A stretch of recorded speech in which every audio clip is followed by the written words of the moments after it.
जो ना तोर में भैया गेले रहे कि सब जिला खाली जिला अरे कि हमारे जिला बलिया बागी हो जोना धरती पे उमर शंकर सिंह ऐसे वीर पुरुष के जन्म हो जाओ बलिया बागी कहा, लेकिन तनी मनी में भैया राजन भैया कहे का हो कि जय गणेश मंगल करना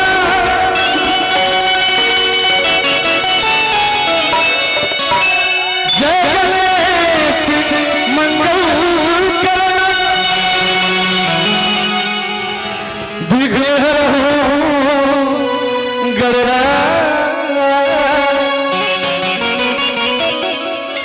एकदम चिकन वही बताना सीध करो ममकार।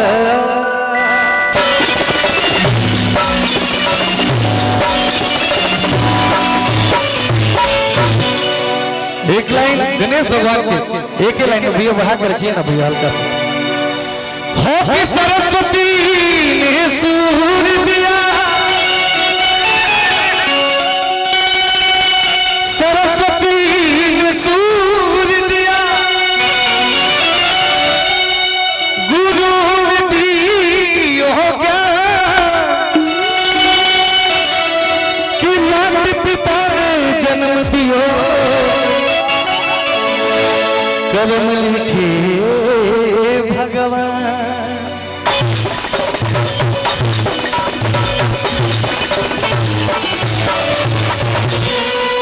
मंच के माध्यम से परम पूज्य गुरुदेव श्री अजीत भाई चल गुरु जी के बार बार प्रणाम रही, वो माता पिता के प्रणाम रही जे हमरा के पैदा कैले बा। आज सुनिए है मंच पे बा ता खाली अपना भाइयों के बदौलत एक बार भाई अपना खाली पहले ताली बजा दलो हमार हीरा हेलो जियो कम समय में वो खाली सुमिरन रही ओकरा बाद हई देखबे महाराज हमार कपार पर छेड़ के आगे मत बढ़िया बाहर से टच करके निकल रहा, लेकिन हमनी के बाहर इतना मजबूत है ओहे भाव लगल तुरंत बहुत पहले ही के भाव हमार गुरुदेव कहली लई लई माने बरतर पुरनिया लगी भाव सुनले हो हेलो अरे की लाली लाली हो ठावा से हो पीछे में बैठल भी न सोना तो करे के देखी लेते भौवा मन पर जलाए। अरे की लाली लाली हो ठावा से अरे की चुला ललैया हो की लो सच हो की लो सच हमारा गोरिया गोरिया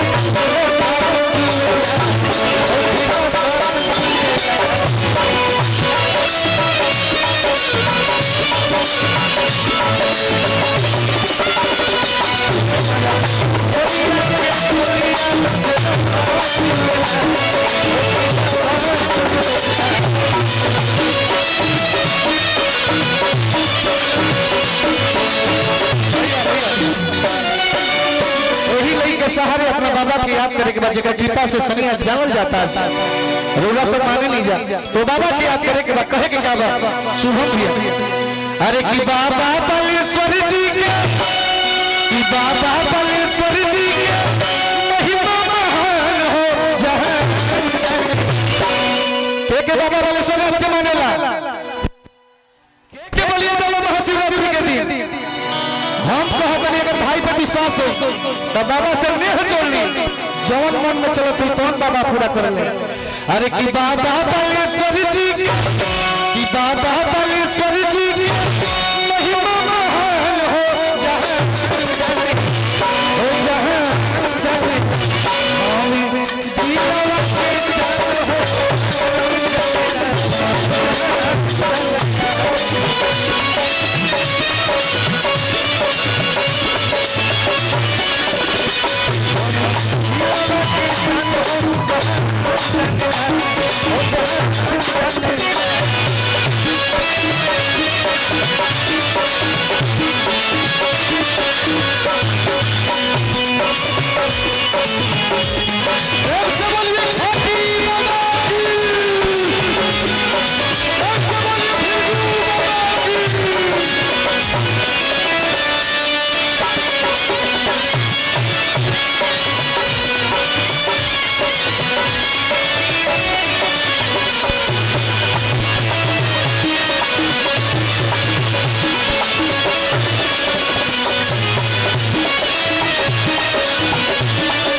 ओने ड्रोन गइल बा तने देखत रह सब भैया मुर्गी के भाव बा बहुत दयालु हवे मोरे सारा करी जी बहुत दयालु हवे मोरे सारा करी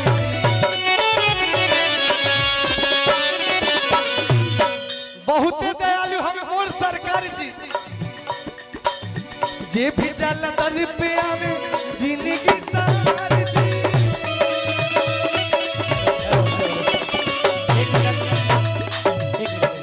और आइए हम सबके अभिभावक बलिया के अभिभावक पूर्वांचल के गौरव पूर्वांचल के समाज सेवी आदरणीय आप श्री उमा शंकर सिंह विधायक जी हम सबके बीच उपस्थित हैं। मैं चाहूंगा एक बार सर के लिए जोरदार की ताली बजाकर स्वागत करें। धन्यवाद।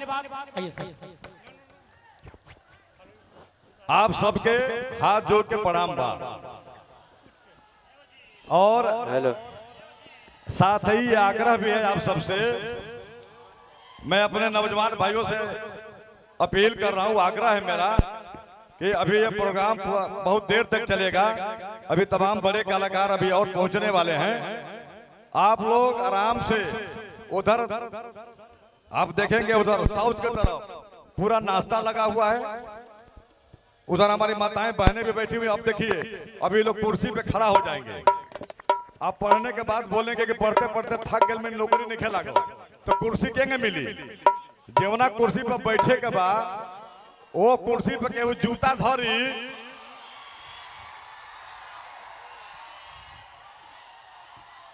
अभी तो छोटका हो। अभी थोड़ी देर के बाद आप सबके स्वागत खातिर हेलीकॉप्टर आ रहा है, फूल गिराई। Hello hello hello. चूंकि इसलिए कि जब हम आपको आमंत्रित किए थे तो एक ही अपील किए थे कि आप आइए, वर वधू को आशीर्वाद दीजिए और हमें अतिथि सेवा का मौका दीजिए। तो अतिथि सेवा का मतलब हम आपको जलपान कराएंगे, भोजन करा रहे हैं और फिर आपका स्वागत, चूंकि सबको माला पहनाना संभव नहीं है, इसलिए हमने एक हेलीकॉप्टर मंगाया है जिससे आप लोगों के ऊपर गुलाब की पंखुड़ी से आप सभी का स्वागत करेंगे। लेकिन फिर एक आग्रह है, वो विशेष तौर से ओकरा खातिर जब पढ़त हुई केहू पढ़े वाला व्यक्ति अगर कुर्सी पर चढ़ जाए जूता धोके, बतावा जा फिर कुर्सी उनका नौकरी दे, वो कहे कि भैया बिना नौकरी के दे जूता धो दिया। इसलिए निवेदन है कि आप लोग उतर जाइए। कभी भी जिसका जो सम्मान है वही करिए, ठीक है? कुर्सी पर न चढ़िए। उधर हमारी माताएं बहनें कुर्सी बनाई, हाँ कुर्सी पे बैठ जाइए आराम से। आप सब लोग बैठ जाएंगे, आप सब लोग बैठ जाएंगे। अरे डांस हो जा ना, सब दिखाई दी। और दूसरा ये कि अभी थोड़े देर में उधर हमारी माताएं बहनें भी बैठी हुई हैं, उनसे भी अपील है कि जहां भोजन का पंडाल भोजनालय लिखा है, जब अंदर आप जाएंगे तो उस अंदर में आपको महिला के लिए, हमारी माताओं बहनों के लिए अलग से पंडाल बने हुए हैं, उसमें कोई पुरुष नहीं है।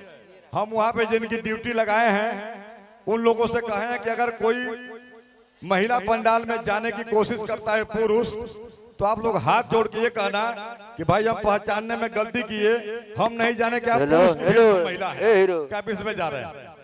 इसलिए वो लोग जो है बताना पड़ेगा। इसलिए माताओं बहनों से अपील है। और अभी थोड़े देर में अभी वर वधू आएंगे आप सबका से आशीर्वाद लेने के लिए। तब तक आप लोग कार्यक्रम का आनंद लीजिए और आराम से आप लोग खाना वाना खाइए। फिर लास्ट में ये बाके बिहारी से जो लोग आए हैं दूध लेकर के, इनका दूध पीजिए। बहुत बहुत धन्यवाद, बहुत धन्यवाद। एक बार फिर अपील, जो गेट पे लोग हैं, जो भी हमारे गेट से लोग घुस रहे हैं उनको बताते चलिए आप लोग कि दाहिने तरफ पूरा नाश्ता फल है, मॉकटेल है, और फल नाश्ता करने के बाद थोड़ा टहल लें, गाना वाना सुन लें, फिर थोड़ा भूख लग जाए तब फिर भोजन पंडाल में जाएं। और भोजन पंडाल वाले जो लोग हैं उनसे आग्रह है कि जो लोग ड्यूटी पे लगे हैं वो देखते रहें, जितने मेनू के आइटम है कोई भी डोंगा खाली ना हो, कोई भी डोंगा खाली हो तुरंत भरवाएं। अभी नहीं कि खाली कहीं पूरी सब्जी मिल गई तो अब ये बताओ भाई, उधर मत करो बेटा।